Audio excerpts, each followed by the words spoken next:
back to Liquid Date Nights. It's your boys. It's your men. It's two-thirds of the men again. Yeah, it's just two the hard way. Because he's still in a bunker.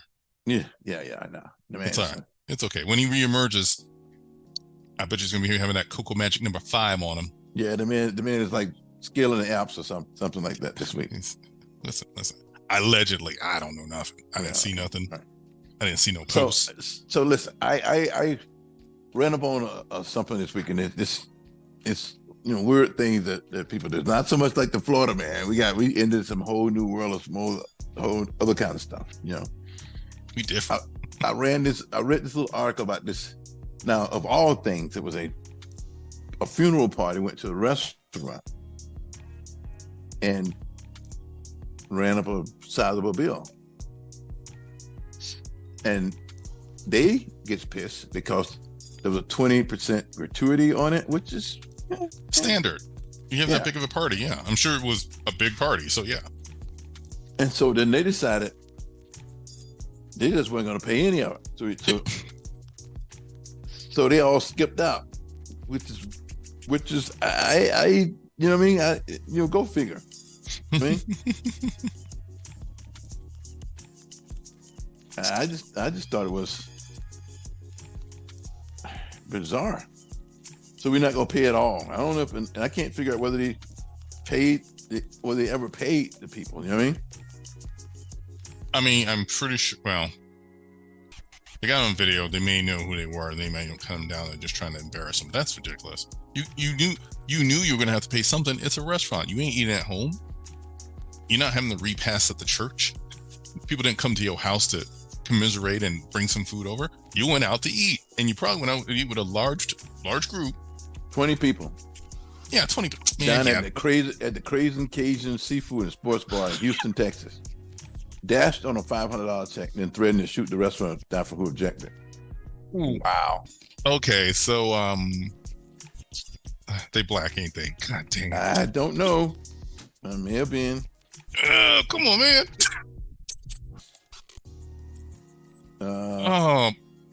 But still, yeah, come on. You knew there was gonna have to be. Come on. Yeah. Massive dine and dash. One dine and dash says she will poo-poo the staff member. Really? That's just angry. They showed. Yeah. Okay. So the bill, they ate up $423 worth of food, which is not very much for 20 people. That's a small bill. Yeah. For 20 people. How much is that? Like $20 a piece? Yeah, it's reasonable for a crab place. Yeah, that makes sense. They tax $34 and $84 tax, and they don't want to pay the tax. They don't want to pay $84 tip. So they want to tip the person. So 20 people eating crab, they had to work. Yeah, they're bringing in stuff out to move things out. Yeah, they worked. Yeah. So they get pissed and don't want to pay. Don't want to tip. I know. I just thought that was pretty bizarre. As bizarre things people do. And again, there was a bereavement deal, supposedly. Yeah. How are you gonna? People be out. You know. Come on, just come on. You gotta know. It's a restaurant. It's what you didn't pay that much. You brought a bunch of people in. You know people were running. They were running stuff. That doesn't even sound like they had alcohol. For 20 people, a $400 check is that's $20 per person. Yeah. You know what I mean? Yeah. They were drinking waters or free sweet teas or something. Just pay your stuff, guys. Just real basic stuff. Anyway, it's bizarre. We do some creative. Along those same kind of lines, then I saw this guy had been trying to take this woman on a date, Janine or whatever her name was, and come on, they go to all you can eat oyster bar or something like this, and the woman I guess you get this dozen oysters and half shell, and the guy said, and then she just kept ordering, it's just and order some other stuff along with it. Ate 48 oysters. If the woman sitting in front of me eat 48 oysters, I'm leaving too. So the guy got up and walked. Which is it's what is going on with folks right now? It's all you. Wait a minute. It was all you can eat, though, right? I don't know. Maybe or is he having paid per dozen? Now that's different. No, it was a special. It was a special, a dozen oysters for $15, which is actually a good deal. Yeah, yeah. And homegirl just ordered like, what's that?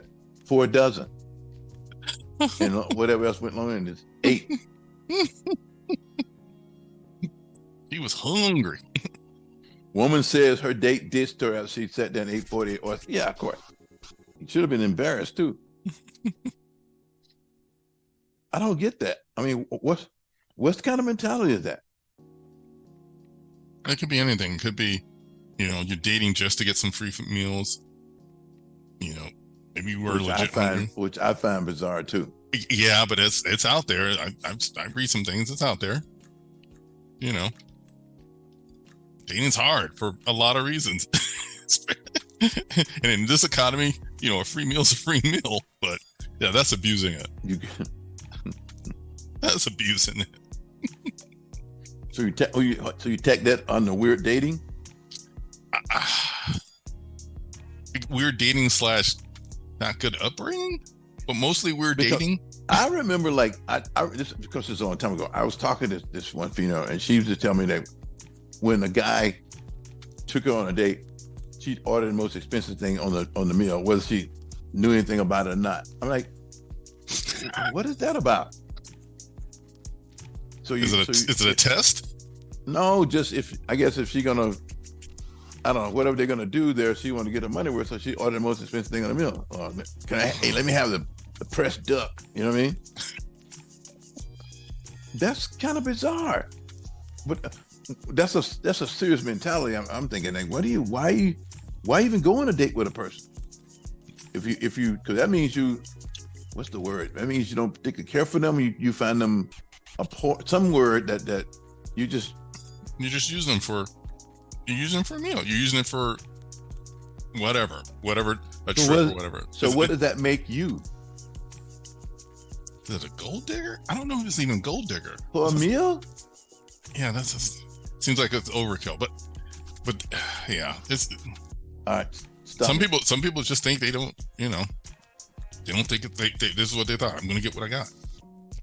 I wish people thought it. I tell people up front back in the day, listen, I got this amount of money. Calm down. Let's go to Wendy's. I hope for foe. No. Anyway, I just found those two things kind of bizarre, so that's why I just kind of just threw those in just to talk about. But there's a you read about this. Just to move on something a little differently. There's this family that got busted in California. $600 million worth of catalytic converters. They were good. So they're fast and furious out there is what they're doing. No, they were going to 60 seconds. Oh, okay. But they got busted over a period of time. They didn't get busted right away. So that's a $650 million. That's quite a. I guess it's over a period of time, but they tracked them down and I guess they bust them all at one time, make it look like a big bust or something like that. But the catalytic converter market is like insanity as for stealing those things off of cars because they're selling the rare earth that's in them. You know what I mean? Yeah. We've somebody on this team has had to deal with that. That's just an organized effort. That's they get them for racketeering, get them for interstate, man. But that's big business. Clearly, that's big business, and slightly safer than getting into the drug game and whatnot. No, I'm just selling these. I just got to get these things off these cars, off these vehicles, and then turn around and flip them. And clearly, you have to do it for a long time. They were in Sacramento, California. Oh, sucky now. Hold on.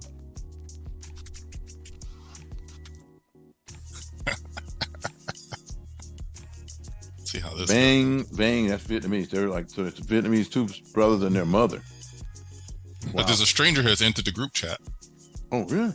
For a minute, just saying hello to you guys. Do it. So he heard catalytic converter. He jumped on and tried to find his still. That's what it was. The bat signal went up. He's like, catalytic converter. I'm still looking for mine. Huh? Yeah. These bitches. Yeah, these people, man. $7,000 converter. All right, I'm going to my next event. I'll holler. That's fine. If we find yours, we'll get it for you, huh? fine. Dropping off. You did what? No, we find it. We'll let you know, and then she's just pushing you out. All right, cool. Later. Bye. Oh, that's funny. Anyway, so that's pretty outstanding. We got cameos now. Yeah. Special guest appearance by. I guess in this economy, you gotta do what you gotta do. All right, we're gonna move on. Wish you stayed along for this part. So speaking of food, real quick. So this weekend, controversy blew up online. There's a pretty popular TikTok food critic named Keith Lee. Married guy, got a family. Got a really good, big following on TikTok, built up over a couple of years, several million people. And he goes to a lot of the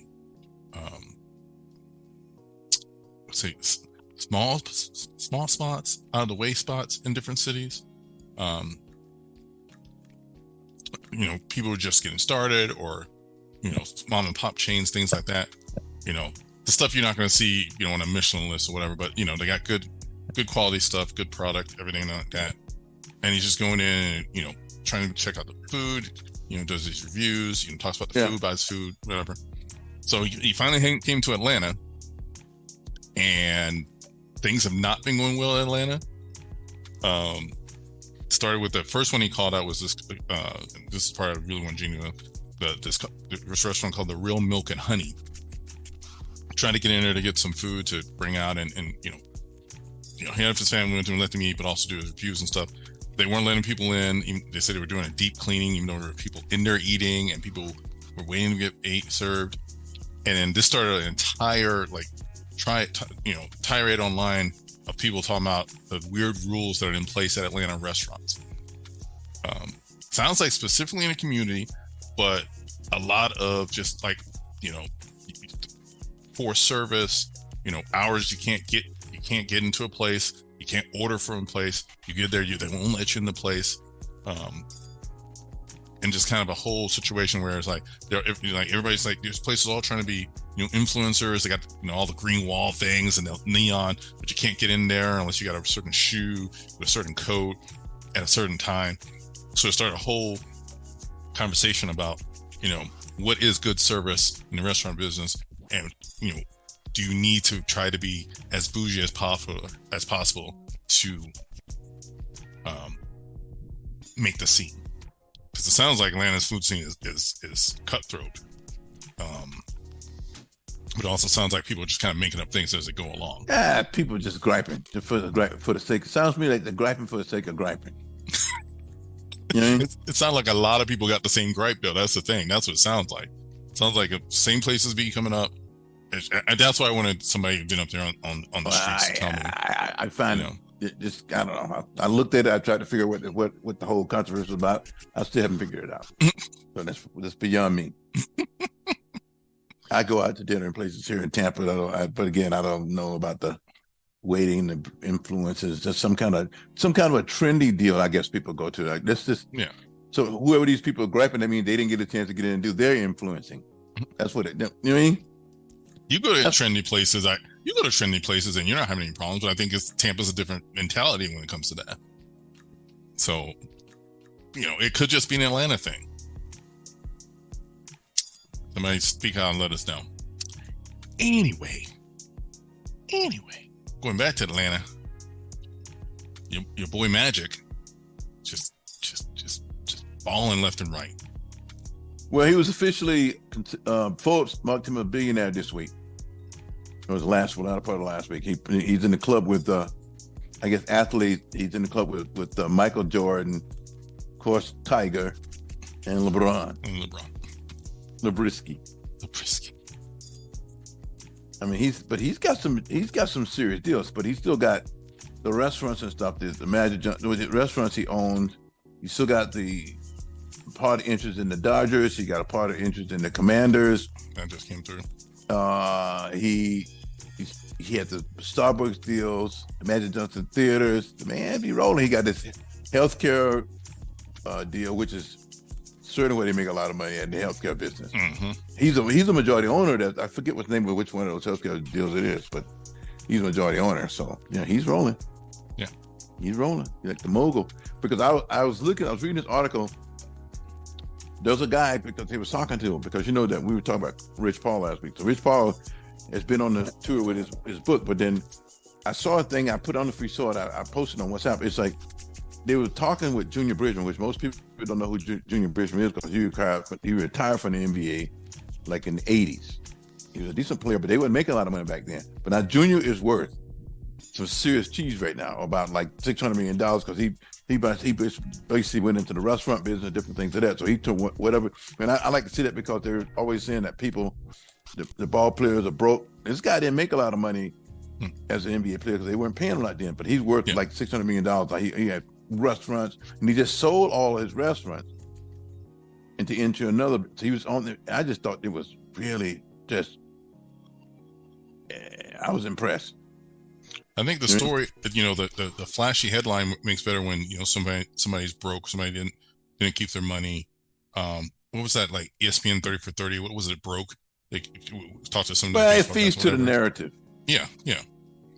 That's what it is. But for the most part, it does seem like there's success. You can, if you're in the right place, in the right mindset, you got the right people around you, you have the right kind of head in what you want to do, you can be successful. You can make that money, whether you made a lot of money from your deals or you just took the money you did make from your deals and got into good investments and good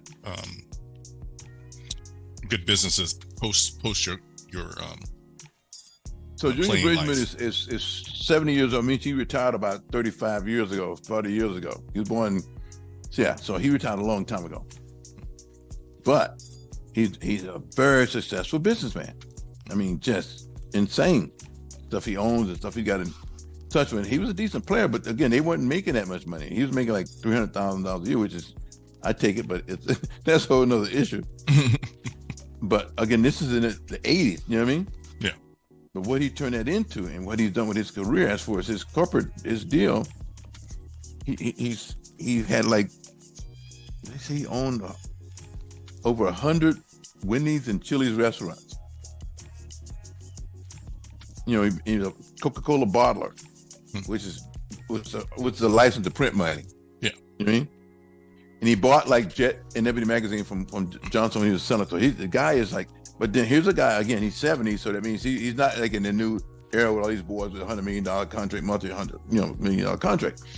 But he's obsessed. He took his money, invested, and he's done very well. And the majority of the guys do that. And that's the point I was trying to get to when I stuck this little thing in there, because I know it came up this week when Andre Iguodala from the Golden State Warriors, I saw him on CNBC and several other business channels because he's retiring officially. He retired with the beginning of the season, and he started a venture. He got partners. He started a venture capitalist firm. He got $200 million of seed money, and he's going to be a venture capitalist. And he started helping other people start businesses and different things like that, which I thought was outstanding. Mm-hmm. And I said, well, that cues you into a guy from today's world to a guy like Junior Bridgman, who was doing it 35, 40 years ago. Yeah. But when you only hear about the guy who blew it all in a strip club. Narrative. Or what I read the other day about, what's this guy named Joe Smith is mad because he just found out his wife is on OnlyFans. He didn't know it. Okay. Which is weird, dude. And she talks smack to him like, "Wow, I need to make more money. OnlyFans it pays me." I was like, "Really, dude?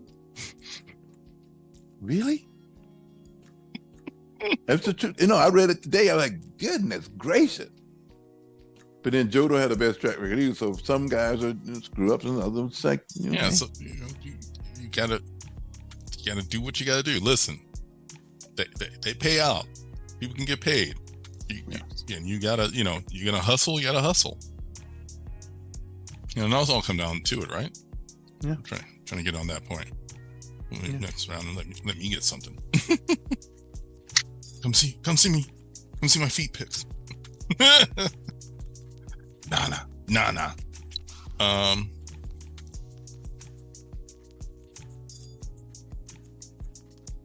So I wanted to go because I saw some stuff just really because it just got me thinking, just speaking on the economy and kind of hustling, trying to do your thing.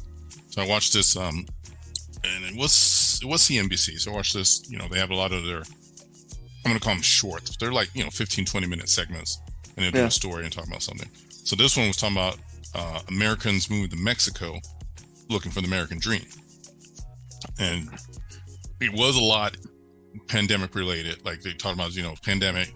You work for home remote, but you're going to get, you can do it anywhere. Why not do it somewhere else where the American dollar goes further? So these aren't rich people moving down there. They're people just, had a little bit of money or have a job that's paying them something, and they can go down there and have a good life, and then become part of the culture, whatever. They decide they want to. Yeah, well, they decide they want to tell about. That's been going on for a long time. There's a lot of people that the retirement age people from Southern California, Arizona, state that they live in Mexico. They're still closer. They can afford to live in Mexico, but they can go back to the U.S. for the medical benefits and everything like that. That's how they do it. The retirees go there. Now this program had younger people who were just moving to Mexico for a lifestyle, Mexico City, which is fine too, because if you got dollars, it'll go further than the peso. Mm-hmm. If you're working remotely in the U.S., but you live in Mexico City, it's a beautiful, vibrant city.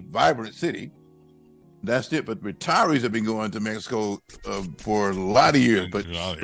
But all you get is the people at the border, which is simply not true. It's like it's overstatement of what stuff's going on. But people live there. Again, retirees.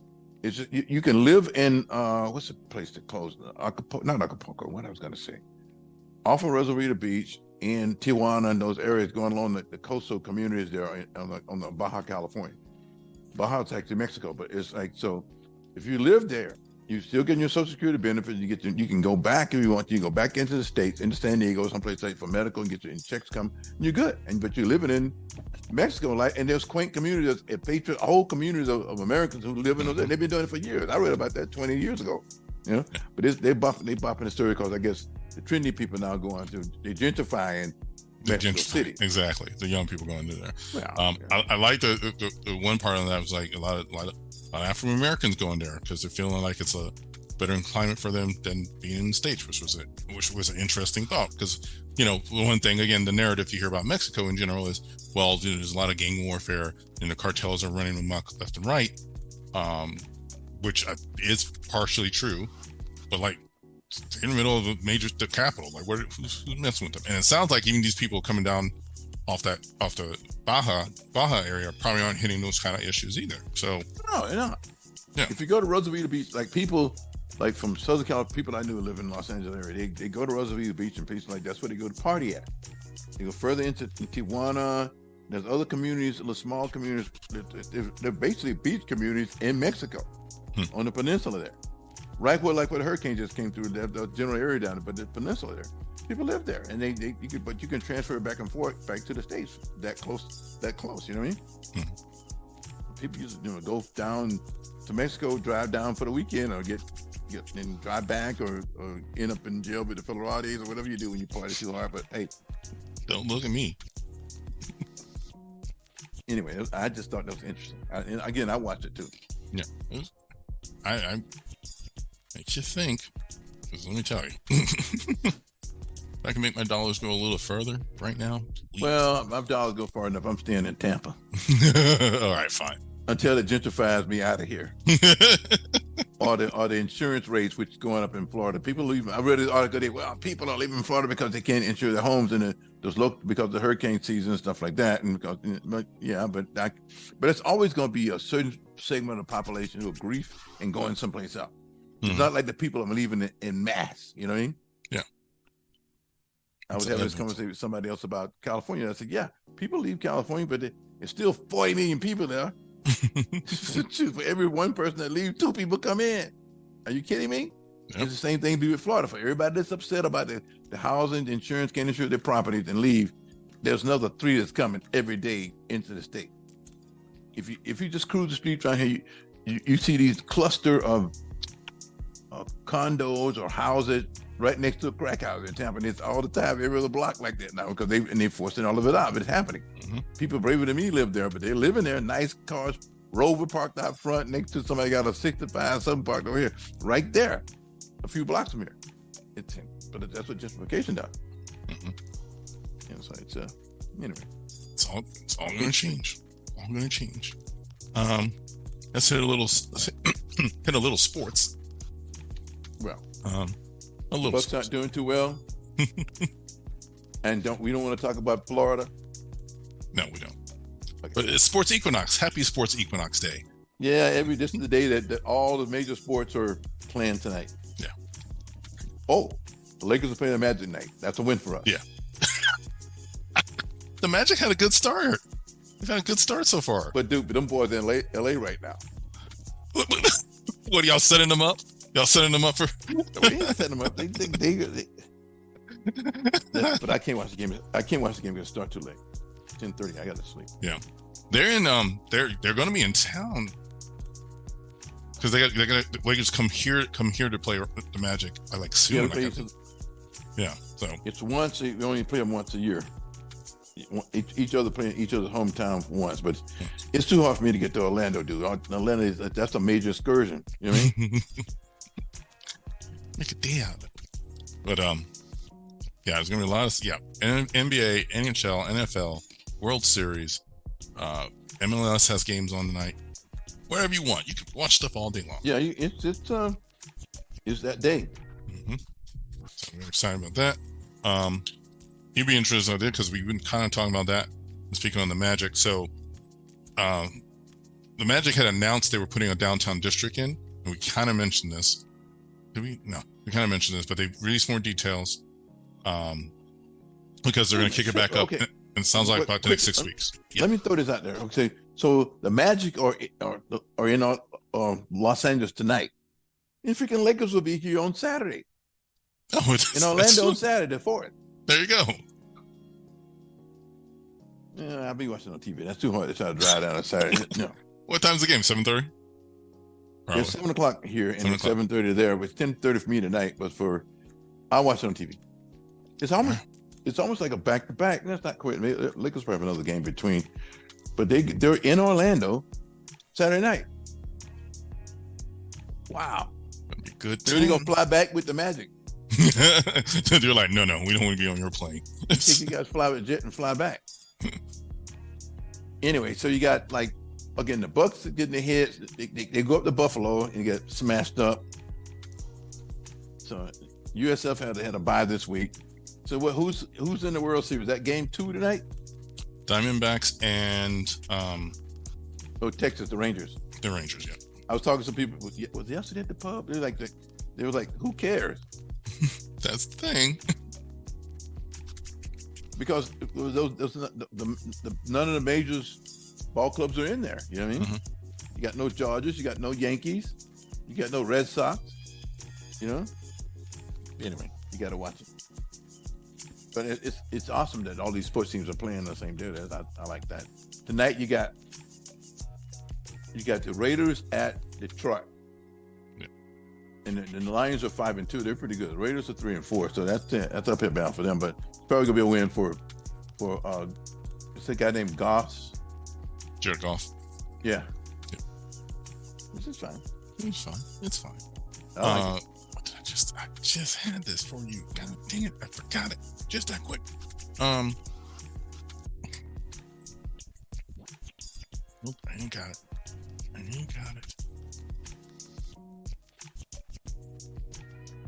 I mean, you ain't got what? No, I had something else I was going to ask you about, and it's gone. I can't. Sports Equinox? No, not with sport. It is sports related, but not with oh, there it was. Yeah. What's this tournament that the NBA is about to do? Okay. So listen. Okay. It's an in-season tournament. It actually officially gets started on the 3rd. Yeah. So it's not anything extra. There's scheduled games already, and all teams participate. Then they're gonna narrow it down to 8 teams. Then narrow it down to 2 teams, and there's only one extra game, and that game for the cup, for the NBA Cup, we played in Vegas.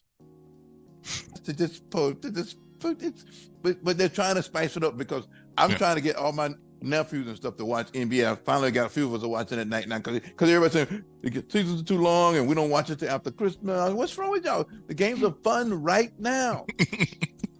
And so now I'm getting the guys they texting me, and we're watching games right now. Game 3 and 4 and 5 and 80 more to go. But they don't see. I said, what's the matter? You guys can't walk and chew gum at the same time? So, but the in-season tournament is trying to get a little bit more interest. It's the first time they're doing it. Mm-hmm. I find it's going to be awesome. Mm-hmm. If everybody buys it, because they're not altering your schedule. You're not getting, it's just one extra game. The championship game, one extra. It's going to be played in Vegas, which means the people in Vegas loving it. Plus, they're priming the Vegas market for an NBA team. Yeah. Oh, jeez. Yeah. When's the championship? On December the 7th. Okay, so after F1, because right now Vegas is getting ready for F1 to come through and go crazy. So what's happening is the first games that count towards the tournament are the games on November 3rd, but they're regular scheduled games. But if you win them, you win your game in your brackets, you go on. Then it boils down to 8, but it's still regular schedule. They schedule it that way. And then when you get to December 7th, which is going into just after Thanksgiving, everybody started getting into the holiday mood. You got a tournament in Vegas. That's going to be fun. All right. Everybody loves Vegas. Vegas for the holidays. Group A, Group B, the knockout rounds, and then it's going to be, hey, I just think it's a good idea. What they're trying to do is for people like I was talking to these guys about, say the season's too long and you can't get interest. So the tournament will get a little interest. They're doing it like they do in the EuroLeague. The EuroLeague has things like that. So it's called it'll be the NBA Cup. You win the first cup, championship. All right. Thank you for listening. Please like and subscribe to Liquid Late Nights on Spotify, Apple Podcast, Google Podcast, or any of your favorite platforms.